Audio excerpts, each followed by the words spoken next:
Kenapa Senok Morgan ini diangkat menjadi ketua urusan Arab dan Islam di Indonesia saat ini? Karena kolonial Belanda melihat ada pergerakan yang cukup serius, sampai ada pemberontakan bersenjata untuk melawan Belanda. Di saat itu Belanda belum siap menghadapi situasi semacam itu.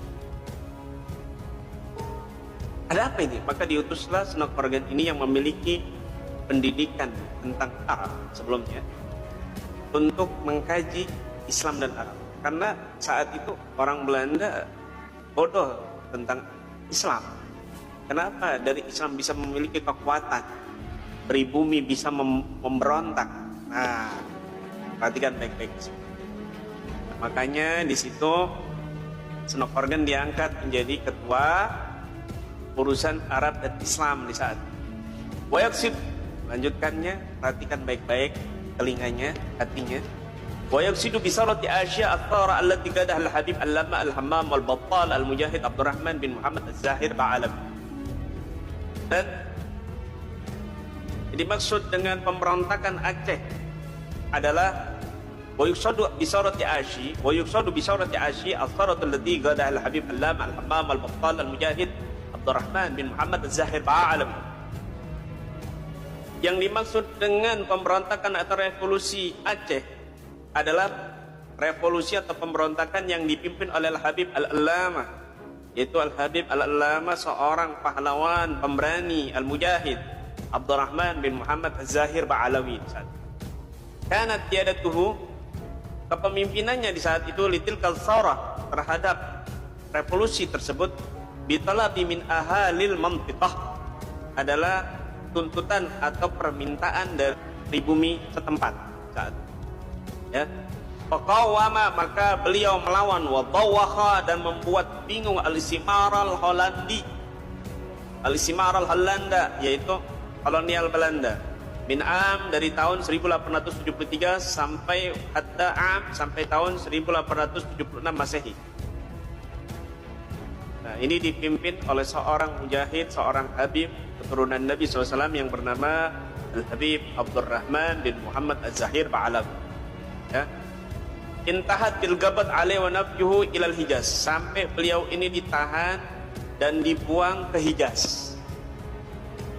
Dibalikin sama Belanda ke Hijaz, dibuang, ditahan ya ke Belanda, apa ke Hijaz. Allah. Waqad kataba anhu, waqad kataba anhu wa an daurihil mugawim al-katib al-Israeli Anthony Reid kitaban bi'inwan Al-Habib Abdurrahman. Ya. Dan ini dicatat oleh ahli sejarawan Australia yang bernama Anthony Reid. Anthony Reid. Kisah ini ada Al-Habib Abdurrahman bin Muhammad Az-Zahir ini telah dicatat oleh sejarawan Australia yang bernama Anthony Reid dengan judul bi'unwan Al-Habib Abdurrahman, Al-Habib Abdurrahman tahun 1833 sampai 1856 Masehi. Ya. Tanahku yang ku cintai,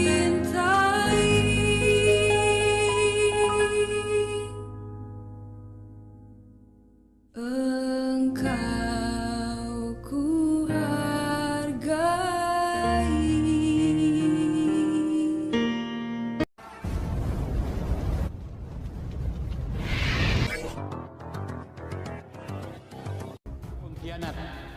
Dalam perjuangan Aceh. Jadi mudah-mudahan nyo je kepelajaran bagi kita nyo bahwa pengkhianat dalam perjuangan nyo tetapna ulo je dah ulo nyo dan masa akan datang. Jadi pajan manteng na perjuangan di sana ada pengkhianatan. Pajan manteng na perjuangan di sana ada orang yang berjuang mati-matian. Jadi beliau menjelaskan bahwa dalam setiap perjuangan selalu ada pengkhianat.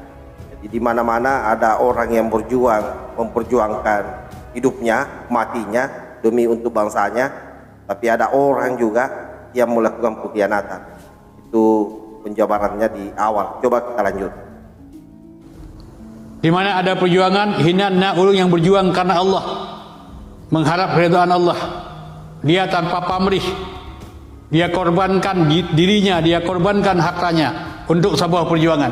Tapi yang terpegah malamnya adalah tentang pengkhianat. Yang pertama, Habib Abdul Rahman dalam sejarah Aceh. Kemudian yang kedua, Pang Tibang. Yang kedua, punya udah Aceh ke Tuan Tinut senang hokronyo. Jadi Habib Abdul Rahman dia menyusun kekuatan, mengajak raja-raja kecil yang di Aceh, kumpulkan kekuatan, kumpulkan dana untuk sebuah perjuangan, ingin merobohkan kekuatan Belanda. Nyot kejadian tahun 1870 sampai 1878. Tapi apa yang terjadi? Waktu Habib Abdul Rahman Han menang alias talu dalam perjuangan, Habib Abdul Rahman berkirim surat ke Belanda. Disambut oleh Belanda karena dianggap ancaman segelomji. Padahal ribuan orang Aceh, ribuan para pejuang telah menjadi syuhada. Surat yang dikirim oleh Habib Abdul Rahman antara lain,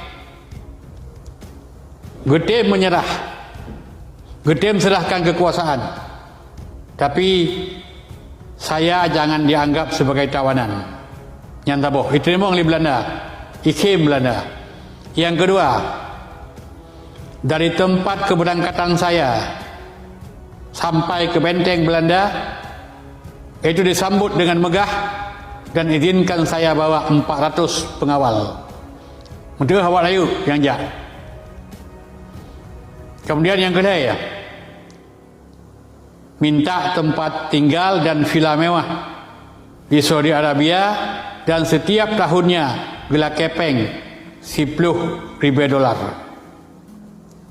Dan semua yang gelake oleh Habib Abdul Rahman dikabulkan oleh Belanda, kemudian goknyan ditinggalkan Aceh dan gebiarkan para syuhada bergelimpangan, kemudian gebiarkan anak-anak syuhada yang tak terurus. Nyantaboh. Jadi urang cek keuntungan. Jadi urang cek keuntungan dari perjuangan. Nyaka berhati-hati katanya urang Aceh. Kadang-kadang urang bak berjuang tulus ikhlas. Oh karena kemenangan, karena kemakmuran, cek keuntungan dan ngen yang berlakukan sama-sama perjuang nyo disingkirkan. Pengkhianat yang pertama adalah Habib Abdul Rahman. Nyan ke urang Aceh, urang Arab, Jawa Aceh. Hati-hati wa Arab.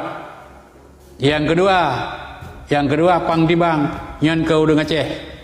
Pang Tibang uronyo yang na urang Aceh. Pang Tibang awai ke Aceh. Pang Tibang awai nyan awak India.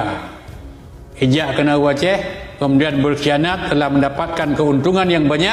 Iwa unang roy. Halian yang kedua, senang okronyo yang jelas awak Belanda ke orang Aceh. Makanya berhati-hati dalam perjuangan. Naruh gop, naruh kon bi Aceh, kon keturunan Aceh, kon darah Aceh, nyo hati-hati berkhianat untuk perjuangan bangsa. Jadi nyoku yang lepegah trio pengkhianat masa lalu, bejik ke pelajaran kita nyo, bak urangnya.